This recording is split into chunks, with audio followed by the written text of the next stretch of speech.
ਵਾਹਿਗੁਰੂ ਜੀ ਕਾ ਖਾਲਸਾ ਵਾਹਿਗੁਰੂ ਜੀ ਕੀ ਫਤਿਹ।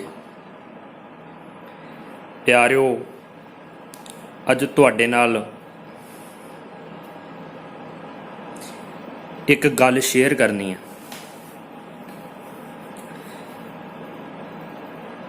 ਜੋ ਕਿ ਹੈਗੀ ਤਾਂ ਕਰਾਮਾਤੀ ਹੈ, ਕਰਾਮਾਤ ਨਾਲ ਸੰਬੰਧਿਤ ਹੈ। ਜ਼ਿੰਦਗੀ 'ਚ ਕਾਫੀ ਇਹੋ ਜਿਹੀਆਂ ਘਟਨਾਵਾਂ ਵਾਪਰੀਆਂ ਨੇ, ਪਰ ਇਹ ਤਾਂ ਪ੍ਰਤੱਖ ਨੂੰ ਕੋਈ ਪ੍ਰਮਾਣ ਦੇਣ ਦੀ ਲੋੜ ਨਹੀਂ ਹੁੰਦੀ। ਬਿਲਕੁਲ ਉਸੇ ਤਰ੍ਹਾਂ ਹੀ ਧਿਆਨ ਨਾਲ ਸੁਣਿਓ, ਬਿਲਕੁਲ ਸੱਚੀ ਘਟਨਾ ਖੁਦ ਮੇਰੇ ਨਾਲ ਵਾਪਰੀ। ਸ਼ਾਇਦ ਸੁਣ ਕੇ ਤੁਹਾਡੇ ਅੰਦਰ ਵੀ ਸ਼ਰਧਾ ਦਾ ਕਿਨਕਾ ਚਲਾ ਜਾਵੇ।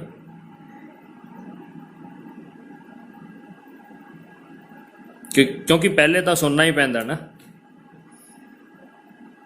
ਫਿਰ ਮੰਨਣਾ ਔਰ ਫਿਰ ਅਪਲਾਈ ਕਰਨਾ ਹੁੰਦਾ।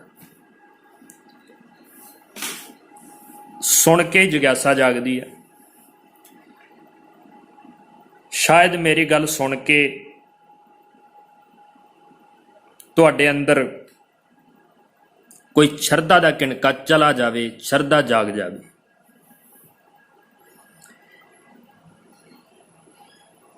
ਤੁਹਾਨੂੰ ਪਤਾ ਹੀ ਹੈ, ਪਿੱਛੇ ਕਰੋਨਾ ਦਾ ਸਮਾਂ ਲੰਘ ਕੇ ਗਿਆ ਹੈ।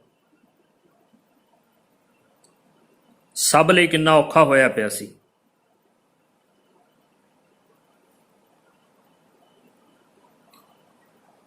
ਜਿਹੜੇ ਜੌਬਸ ਕਰਦੇ ਨੇ, ਆਪਣੇ ਕੰਮਾਂ ਕਾਰਾਂ ਤੇ ਜਾਂਦੇ ਨੇ, ਉਹਨਾਂ ਸਭ ਲਈ ਔਖਾ ਸੀ।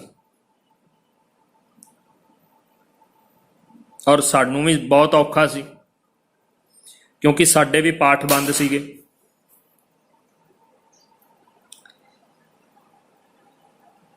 ਭਾਵ ਕਿ ਸਭ ਦੇ ਹੀ ਸਮਾਂ ਸਭ ਲਈ ਔਖਾ ਚੱਲ ਰਿਹਾ ਸੀ। ਤੋ ਪਿਛਲੇ ਸਾਲ ਦੀ ਗੱਲ ਹੈ,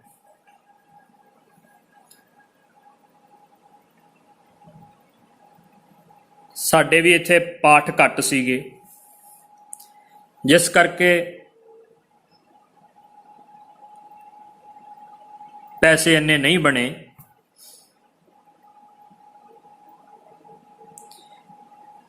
ਛਪੰਜਾ 100 ਬਣ ਗਏ ਸੀ, 5600,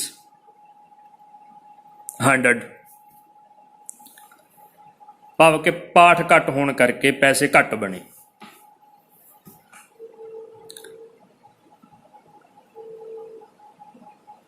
ਮਹੀਨਾ ਲੰਘ ਗਿਆ ਸੀ, 20 ਤਰੀਕ ਸੀ, 21 ਤਰੀਕ, 20 ਤਰੀਕ ਸੀ ਵੈਸੇ।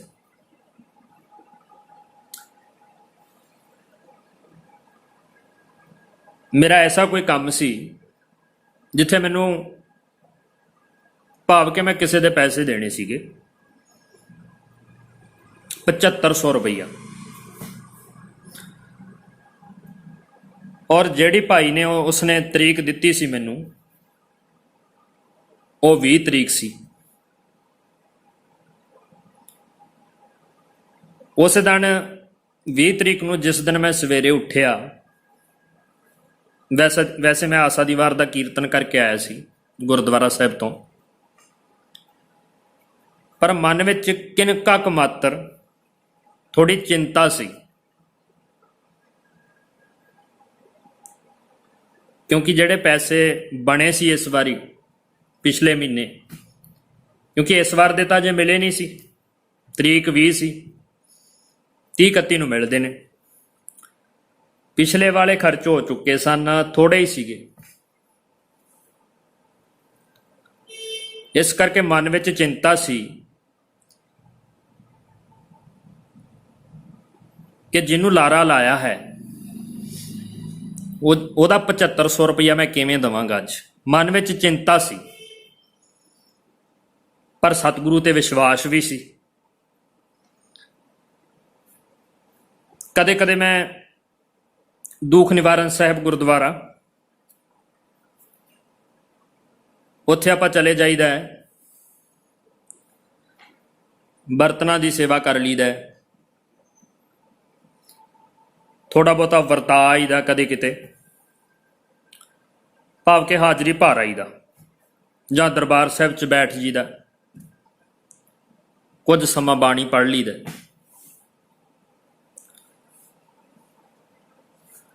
ਉਸ ਦਿਨ ਮੈਨੂੰ ਪਟਿਆਲੇ ਵੀ ਕੋਈ ਕੰਮ ਸੀ, ਮੈਂ ਪਟਿਆਲੇ ਗਿਆ ਔਰ ਮਨ ਥੋੜਾ ਜਿਹਾ ਉਦਾਸ ਵੀ ਹੈ ਕਿ ਜਿਹਨੂੰ ਲਾਰਾ ਲਾਇਆ ਸੀ ਉਹਦੇ ਤਾਂ ਪੈਸੇ ਬਣੇ ਨਹੀਂ ਨਾ, ਉਹਨੇ ਫੇਰ ਮੰਗਣੇ ਆ ਮੇਰੇ ਕੋਲ ਅੱਜ।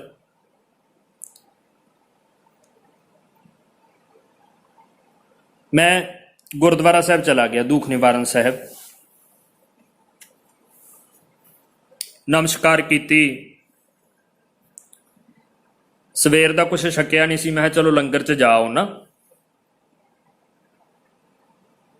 ਤੇ ਥੋੜਾ ਸਮਾਂ ਵਰਤਾਵਾਂਗਾ। ਬਾਲਟੀ ਫੜੀ ਹੀ ਸੀ, ਨਾ ਤਾਂ ਅੱਜ ਸੇਵਾ ਕਰਨ ਨੂੰ ਮਨ ਕਰ ਰਿਹਾ, ਮਨ ਵਿੱਚ ਬਾਰ-ਬਾਰ ਉਹੀ ਖਿਆਲਾਤ ਆਈ ਜਾ ਰਹੇ, ਮਨ ਉਦਾਸ ਵੀ ਹੈ ਥੋੜਾ ਜਿਹਾ। ਨਾ ਮੈਂ ਪ੍ਰਸ਼ਾਦਾ ਛਕਿਆ, ਨਾ ਮੈਂ ਕੋਈ ਸੇਵਾ ਕਰੀ। ਉੱਥੇ ਲੰਗਰ ਦੇ ਪਿਛਲੀ ਸਾਈਡ ਤੇ ਜਾ ਕੇ ਨਾ, ਉੱਥੇ ਵੱਡੇ ਵੱਡੇ ਥੰਮਲੇ ਨੇ, ਥੰਮ, ਉਹਨਾਂ ਦੇ ਕੋਲ ਜਾ ਕੇ ਮੈਂ ਬੈਠ ਗਿਆ।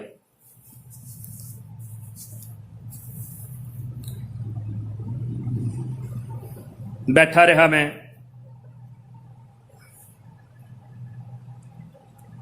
ਉੱਥੇ ਮੈਨੂੰ ਇੱਕ ਅੱਧੀ ਕਾਲ ਵੀ ਆਈ ਹੋਊਗੀ ਤੇ ਭਾਵ ਕਿ 45 ਮਿੰਟ ਲੰਘ ਗਏ, 45-50 ਮਿੰਟ, ਇੰਨਾ ਟਾਈਮ ਲੰਘ ਗਿਆ, ਪਰ ਮਨ ਚਿੰਤਾਤੁਰ ਹੈ, ਚਿੰਤਤ ਹੈ।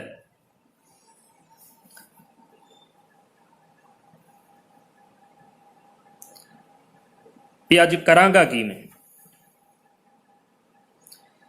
ਪਿਆਰਿਓ, ਉਧਰ ਰਾਗੀ ਸਾਹਿਬ ਜਿਹੜੇ ਸ਼ਬਦ ਪੜ੍ਹ ਰਹੇ ਸਨ, ਉਹ ਪੜ੍ਹਦੇ ਪੜ੍ਹਦੇ ਉਹਨਾਂ ਨੇ ਇਹ ਸ਼ਬਦ ਲਾ ਦਿੱਤਾ, ਨਾਨਕ ਚਿੰਤਾ ਮਤ ਕਰੋ, ਚਿੰਤਾ ਤਿਸ ਹੀ ਹੈ, ਜਲ ਮਹਿ ਜੰਤੂ ਪਾਇਣ, ਤਿਨਾ ਪੇ ਰੋਜੀ ਦੇ, ਉੱਥੈ ਹਟ ਨਾ ਚੱਲੇ, ਨਾ ਕੋ ਕ੍ਰਿਸ ਕਰੇ। ਭਾਵ ਕਿ ਸ਼ਬਦ ਚੱਲ ਗਿਆ, ਅੱਛੀ ਲੈ ਵਿੱਚ ਗਾ ਰਹੇ ਸਨ, ਵਧੀਆ ਮਨ ਜੁੜ ਗਿਆ। ਜਿੱਥੇ ਮੈਂ ਬੈਠਾ ਸੀ ਉਹ ਵੱਡੇ ਵੱਡੇ ਥੰਮਲਿਆਂ ਲੱਗ ਗਏ। ਉੱਥੇ ਮੇਰੀ ਆਦਤ ਹੈ, ਮੈਂ ਪਹਿਲੇ ਵੀ ਉੱਥੇ ਜਾ ਕੇ ਬੈਠਦਾ, ਲੰਗਰ ਦੇ ਪਿਛਲੀ ਸਾਈਡ। ਬਹੁਤ ਰਮਣੀਕ ਜੀ ਜਗ੍ਹਾ ਲੱਗਦੀ ਹੈ ਮੈਨੂੰ, ਅੱਛੀ ਜਗ੍ਹਾ। ਦੂਰ ਦੂਰ ਕਈ ਵਾਰੀ ਸੰਗਤ ਵੀ ਕੋਈ ਬੈਠੀ ਹੁੰਦੀ ਹੈ, ਪਰ ਘੱਟ ਹੀ ਹੁੰਦੀ ਹੈ ਜ਼ਿਆਦਾਤਰ। ਪਿਆਰਿਓ, ਮਨ ਉਦਾਸ ਹੈ। ਮੈਂ ਹੈੱਡਫੋਨ ਲਗਾਏ, ਆਪਣੇ ਸੰਤ ਮਹਾਰਾਜ ਦਾ ਦੀਵਾਨ ਲਗਾਇਆ ਕੰਨਾਂ 'ਚ। ਜੇ ਮੈਂ ਛਾਣ ਸੁਣ ਲਵਾਂ ਤੇ ਫਿਰ ਗੁਰੂ ਸਤੋਤਰ ਤੋਂ ਪਹਿਲਾਂ ਨਹੀਂ ਮੈਂ ਬੰਦ ਕਰਿਆ ਕਰਦਾ। ਬਹੁਤ ਘੱਟ ਹੋਊਗਾ ਜੇ ਕੋਈ ਕੰਮ ਕੁੰਮ ਪੈ ਜੇ, ਨਹੀਂ ਤਾਂ ਮੈਂ ਫੁੱਲ ਹੀ ਸੁਣਦਾ ਦੀਵਾਨ ਮਹਾਰਾਜ ਦਾ। ਉਸ ਦਿਨ ਛਾਣ ਵੱਜੀ,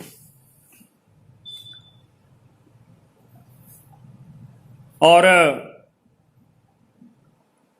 ਮਨ ਨਹੀਂ ਕਰ ਰਿਹਾ ਸੁਣਨ ਨੂੰ ਦੀਵਾਨ। ਮਹਾਰਾਜ ਪਹਿਲੀ ਧਾਰਨਾ ਪੜ੍ਹਨ ਲੱਗੇ ਸੀ, ਤੂੰ ਮੇਰੇ ਪ੍ਰਾਣ ਆਧਾਰੇ, ਪ੍ਰਭ ਜੀ ਤੂੰ ਮੇਰੇ ਪ੍ਰਾਣ ਆਧਾਰ ਹੈ, ਨਮਸਕਾਰ ਡੰਡੌਤ ਬੰਦਨਾ, ਅਣਕ ਬਾਰ ਜਾਉ ਬਾਰ ਹੈ, ਰਹਾਉ ਊਠਤ ਬੈਠਤ ਸੋਵਤ ਜਾਗਤੇ ਹੋ, ਮਨ ਤੁਝੈ ਚਿਤਾਰੈ, ਸੂਖ ਦੁਖ ਇਸ ਮਨ ਕੀ ਬਿਰਥਾ, ਤੁਝ ਹੀ ਆਗੈ ਸਾਰੈ, ਤੂੰ ਮੇਰੀ ਓਟ ਬਲ ਬੁੱਧ ਧਨ, ਤੁਮ ਹੀ ਤੁਮ ਹੈ ਮੇਰਾ ਪਰਿਵਾਰੈ, ਜੋ ਤੁਮ ਕਰੋ ਸੋਈ ਭਲ ਹਮਰੈ, ਪੇਖ ਨਾਨਕ ਸੁਖ ਚਰਨਾਰੈ। ਮਹਾਰਾਜ ਜੀ ਦੀ ਧਾਰਨਾ ਦੀਆਂ ਮੈਂ 2 ਕੀ ਪੰਕਤੀਆਂ ਸੁਣੀਆਂ। ਜਦੋਂ ਭਾਈ ਬੋਲੇ ਮੈਂ ਬੰਦ ਕਰਤਾ, ਮਨ ਨਹੀਂ ਸੀ ਕਰ ਰਿਹਾ ਨਾ ਦੀਵਾਨ ਸੁਣ। ਤੇ ਅੱਖਾਂ ਬੰਦ ਕਰਕੇ ਬੈਠ ਗਿਆ, ਥੋੜਾ ਸਮਾਂ ਹੀ ਬੈਠਿਆ, ਜ਼ਿਆਦਾ ਨਹੀਂ ਅੱਖਾਂ ਵੈਸੇ ਵੀ ਪਹਿਲੇ ਬੰਦ ਹੀ ਸਨ ਮੇਰੀਆਂ, ਹੈੱਡਫੋਨ ਲੱਗੇ ਹੋਏ ਸਨ, ਦੀਵਾਨ ਚੱਲ ਰਿਹਾ ਸੀ ਜਦੋਂ। 20 ਮਿੰਟ ਹੋਰ ਲੰਘ ਗਏ, ਇਹ ਸ਼ਬਦ ਸਮਾਪਤ ਹੋ ਗਿਆ ਜਿਹੜਾ ਉੱਥੇ ਰਾਗੀ ਸਿੰਘਾਂ ਨੇ ਲਗਾਇਆ ਹੋਇਆ ਸੀ, ਨਾਨਕ ਚਿੰਤਾ ਮਤ ਕਰੋ ਚਿੰਤਾ ਤਿਸਹੀ ਹੈ, ਜਲ ਮਹਿ ਜੰਤੂ ਪਾਇਣ ਤਿਨਾ ਪੇ ਰੋਜੀ ਦੇ।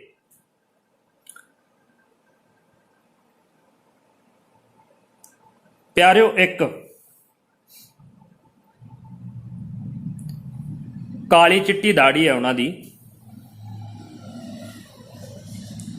ਪਹਿਲੇ ਤਾਂ ਸੱਚ ਮੈਂ ਬੈਠਾ ਸੀ ਤੇ ਮੇਰੇ ਮੋਢੇ ਤੇ ਹੱਥ ਰੱਖਿਆ ਕਿਸੇ ਨੇ, ਉਹਨੇ ਕਿਹਾ ਵਾਹਿਗੁਰੂ ਜੀ, ਵਾਹਿਗੁਰੂ ਜੀ। ਮੈਂ ਪਿੱਛੇ ਨੂੰ ਦੇਖਿਆ, ਉਹਨਾਂ ਦੀ ਦਾੜੀ ਤਾਂ ਵੈਸੇ ਚਿੱਟੀ ਸੀ ਪਰ ਵਿੱਚੋਂ ਵਿੱਚੋਂ ਕਾਲੀ ਵੀ ਸੀ, ਹੁੰਦੀ ਹੈ ਨਾ ਕਈਆਂ ਦੀ। 60-65 ਸਾਲ ਦੇ ਬੰਦਿਆਂ ਦੀ ਇਹੋ ਜਿਹੀ ਦਾੜੀ ਹੁੰਦੀ ਆ, ਜਾਂ 55 ਕੁ ਸਾਲਾਂ ਵਾਲਿਆਂ ਦੀ, ਜਿਨ੍ਹਾਂ ਦੀ ਆਲੇ ਦੁਆਲੇ ਚਿੱਟੀ ਹੋ ਜਾਂਦੀ ਹੈ, ਵਿੱਚ ਥੋੜੀ ਥੋੜੀ ਕਾਲੀ ਵੀ ਹੁੰਦੀ ਹੈ। ਕਈਆਂ ਦੀ ਸਾਰੀ ਵੀ ਚਿੱਟੀ ਹੋ ਜਾਂਦੀ ਹੈ, ਪਰ ਉਹਨਾਂ ਦੀ ਚਿੱਟੀ ਸੀ ਔਰ ਵਿੱਚ ਥੋੜੀ ਥੋੜੀ ਕਾਲੀ ਸੀ। ਪੀਲੇ ਰੰਗ ਦੀ ਦਸਤਾਰ ਬੰਨੀ ਸੀ, ਜਿਵੇਂ ਆਪਣੇ ਟਕਸਾਲੀ ਵੀਰ ਨਹੀਂ ਬੰਨ੍ਹਦੇ, ਗੋਲ ਜੀ ਕਰਕੇ। ਉੱਤੋਂ ਦੀ ਸ੍ਰੀ ਸਾਹਿਬ ਪਾਈ ਸੀ, ਚੋਲਾ ਪਾਇਆ ਸੀ, ਔਰ ਹੱਥ ਵਿੱਚ ਵੱਡਾ ਸਾਰਾ ਜਿਹੜਾ ਲੱਡੂਆਂ ਦਾ ਡੱਬਾ ਨਹੀਂ ਹੁੰਦਾ, ਉਹ ਫੜਿਆ ਹੋਇਆ ਸੀ। ਮੈਨੂੰ ਕਹਿੰਦੇ ਵਾਹਿਗੁਰੂ ਜੀ ਪ੍ਰਸ਼ਾਦ ਲੈ ਲਓ। ਚਿਹਰਾ ਬਹੁਤ ਸੋਹਣਾ ਸੀ ਉਹਨਾਂ ਦਾ। ਪਹਿਲੇ ਲੱਡੂ ਦਿੱਤੇ, ਇੱਕ ਛੋਟਾ ਜਿਹਾ ਲਿਫਾਫਾ ਦਿੱਤਾ ਮੈਨੂੰ, ਛੋਟਾ ਜਿਹਾ ਪੀਲੇ ਰੰਗ ਦਾ ਹੀ ਸੀ ਲਿਫਾਫਾ।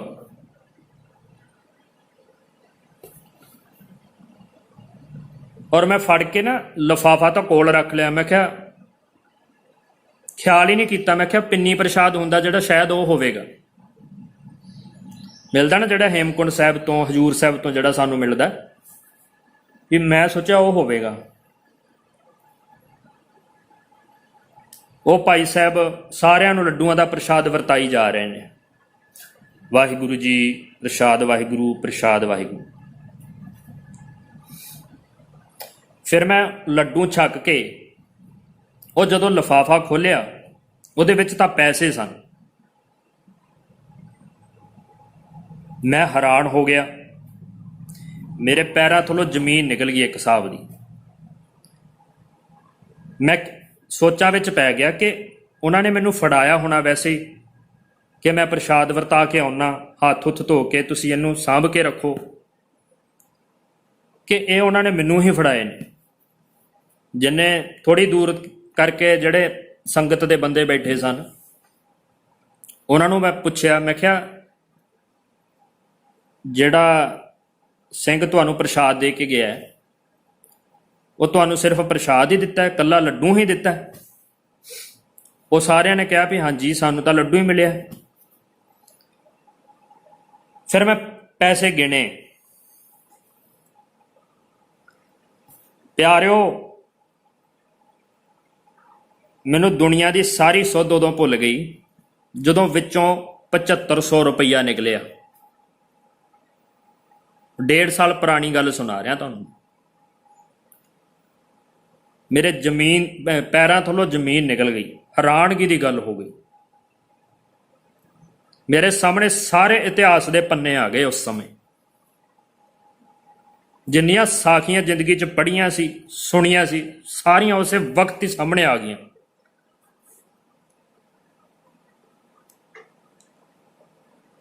ਭਾਵੇਂ ਆਪਾਂ ਪਹਿਲੇ ਵੀ ਮੰਨਦੇ ਹੀ ਹਾਂ ਸਤਿਗੁਰੂ ਜੀ ਨੂੰ ਕਿ ਉਹ ਸਰਬੱਗ ਨੇ, ਅੰਤਰਜਾਮੀ ਨੇ, ਇੰਨੀ ਕੁ ਤਾਂ ਸਿੱਖ ਦੀ ਸ਼ਰਧਾ ਹੁੰਦੀ ਹੀ ਹੈ, ਪਹਿਲੇ ਤੋਂ ਹੀ ਹੈ, ਬਚਪਨ ਤੋਂ। ਪਰ ਉਸ ਦਿਨ ਇੱਕ ਪੰਨਾ ਮੇਰੇ ਸਾਹਮਣੇ ਆ ਗਿਆ, ਉਹਦੇ ਵਿੱਚੋਂ 7500 ਰੁਪਈਆ। ਉੱਠ ਕੇ ਮੈਂ ਗਿਆ, ਮੈਂ ਲੱਭਿਆ ਆਲੇ ਦੁਆਲੇ ਸਿੰਘ ਨੂੰ, ਕਿਤੇ ਨਜ਼ਰ ਨਹੀਂ ਆਏ।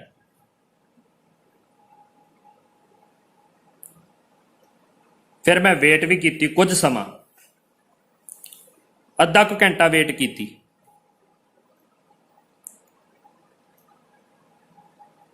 और मन विच जड़ियां साखियां सुनियां सी जां गुरु साहिबां दे बचन, वो सारे उस वक्त सामने आ गए। ऐ लग रहा सी जिवें नाड़ियां च बचन ही चल रहे ने महाराज दे। खुशी भी सी अंदर भी सच्चे पातशाह ने एडी वड्डी करामात वरताती। मैं भज के दरबार साहब गया, उत्थे जाके मैं 15 मिनट नहीं उठ्या, डंडौत करन लग गया। उस दिन मेरे को सिर्फ 50 रुपये सन अपने जेड़े सन, क्योंकि कई बार स्कूटरी च तेल वगैरह पाउना पै जांदा है। 50 रुपये तो रखी दा ही है विच। ते 15 मिनट मैं लेटिया रहा उत्थे, डंडौत ही करता रहा, जमा ही सुध बुध भुल गई। ये नहीं पता लगा भी कोई उपर दी लंघ भी गया कि नहीं, कि कोई सिर तो ही लंघ गया। थोड़ी भीड़ भी सी, तुहानूं पता ही है उत्थे भीड़ हुंदी है, बिना नागा ही भीड़ हुंदी है उत्थे। ते संडे वगैरह नूं तां सगों ज़्यादा हुंदी है। मैं दोबारा फिर उत्थे ही गया लंगर विच जिथे बैठा सी। 15-20 मिनट फिर बैठिया मैं भी शायद वो आ जाण सिंह भाई साहब, पर प्यारिओ वो नहीं आए। फिर मैं एक चक्कर लगाया आले दुआले, सरोवर के आले दुआले लगाया, बरांडे च देखिया, दरबार साहब देखिया भी शायद इत्थे ना बैठे होण, किते नज़र नहीं आए। भाव के 1.5 घंटे बाद मैं वापस आ गया, और जिस दे पैसे देने सन मैं सीधा ਉਹਦੇ कोल ही चला गया, क्योंकि मैनू विश्वास हो गया भी महाराज ने सिर्फ मेरे वास्ते ही भेजे ने।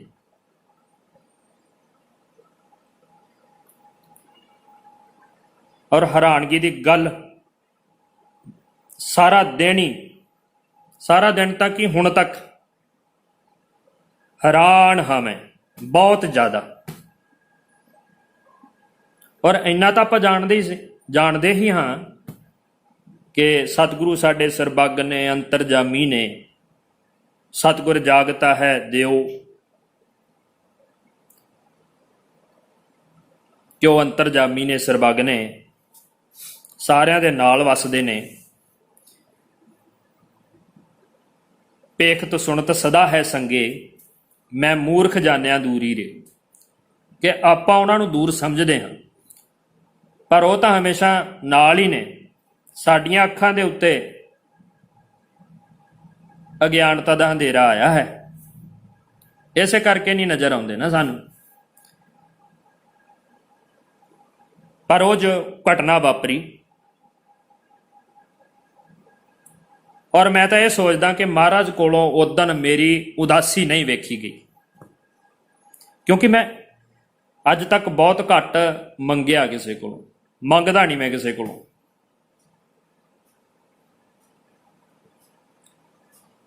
तुसीं पुछ भी सकते हो मेरे मित्रां कोलों,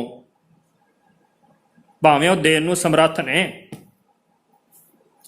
मेरे रिश्तेदार। हाँ, कदे किते ज़्यादा लोड़ होवे आपां रिश्तेदारां को मंग सकते हाँ, मंग भी लईदा। पर मैं मंगना किसी को पसंद नहीं करता। इत्थों हुण रहने आपां दूर है, इधर तो सानू इन्ने कोई जानते भी नहीं ना, कोई मित्र ही नहीं ना, विरले जां आपां नूं गुरुद्वारा साहिब जानते ने। पर उत्थे भी मैं बहुत घट मंगिया, और मन उस दिन बहुत ज़्यादा उदास सी, चिंता सी ना कि अगला फिर लैन आऊगा। उन्होंने जवाब देता तो अगला मन च कई तरह के फुरने सोचूगा, कई तरह के विचार आउणगे उहदे मन विच कि किन्ने 3-4 महीने हो गए लारा लाई जांदा। पर प्यारिओ, सतगुरु सरबग है, अंतरजामी है, उस अपने सेवकों की लाज रखने नूं समर्थ है। ये कोई वड्डी गल नहीं। ਪਰ ਸਾਡੇ ਵਾਸਤੇ ਉਹ ਤਾਂ ਵੱਡੀ ਹੁੰਦੀ ਹੈ, ਸਾਨੂੰ ਇਹ ਗੱਲਾਂ ਤਾਂ ਵੱਡੀਆਂ ਲੱਗਦੀਆਂ ਨੇ ਕਿਉਂਕਿ ਕੰਟੀਨਿਊ ਸਾਡਾ ਵਿਸ਼ਵਾਸ ਸਤਿਗੁਰੂ ਤੇ ਨਹੀਂ ਰਹਿੰਦਾ। ਆਪਾਂ ਮਾਇਆ ਦੇ ਚੱਕਰਾਂ 'ਚ ਦਾਤ ਪਿਆਰੀ ਵਿਸਰਿਆ ਦਾ ਤਾਰਾ, ਜਾਣੈ ਨਾਹੀ ਮਰਨ ਵਿਚਾਰਾ, ਵਸਤ ਪਰਾਈ ਕੋ ਠਰੋਵੈ, ਕਰਮ ਧਰਮ ਸਗਲਾ ਹੀ ਖੋਵੈ। ਆਪਾਂ ਭੁੱਲੇ ਰਹਿੰਦੇ ਆ। ਇਹ ਗੱਲ ਮੈਂ ਤੁਹਾਡੇ ਨਾਲ ਸ਼ੇਅਰ ਕੀਤੀ ਹੈ ਸਭ ਨਾਲ। ਜਿਹੜਾ ਕੋਈ ਗੁਰਸਿੱਖ ਕੋਈ ਵੀ ਹੋਵੇ ਮੇਰੀ ਇਹ ਵੀਡੀਓ ਦੇਖੇ, ਉਹ ਉਸੇ ਵਕਤ 5 ਮੰਤਰ ਮੂਲ ਮੰਤਰ ਦੇ ਪਾਠ ਜ਼ਰੂਰ ਕਰੇ। 5 ਪਾਠ ਮੂਲ ਮੰਤਰ ਦੇ ਕਰੇ। ਇੰਨੀ ਕੁ ਹਾਜ਼ਰੀ ਪ੍ਰਵਾਨ ਕਰਨੀ। ਵਾਹਿਗੁਰੂ ਕਰੇ ਸਭ ਨੂੰ ਆਪਣੇ ਚਰਨਾਂ ਨਾਲ ਜੋੜ ਕੇ ਰੱਖੇ। ਕਬੀਰ ਕੂਕਰ ਰਾਮ ਕੋ ਮੁਤਿਆ ਮੇਰੋ ਨਾਉ, ਗਲੇ ਹਮਾਰੇ ਜੇਵਰੀ ਜਹ ਖਿੰਚੈ ਤਹ ਜਾਉ। ਸਾਰਿਆਂ ਨੂੰ ਆਪਣਾ ਕੂਕਰ ਬਣਾ ਕੇ ਰੱਖੇ ਵਾਹਿਗੁਰੂ। ਵਾਹਿਗੁਰੂ ਜੀ ਕਾ ਖਾਲਸਾ, ਵਾਹਿਗੁਰੂ ਜੀ ਕੀ ਫਤਿਹ।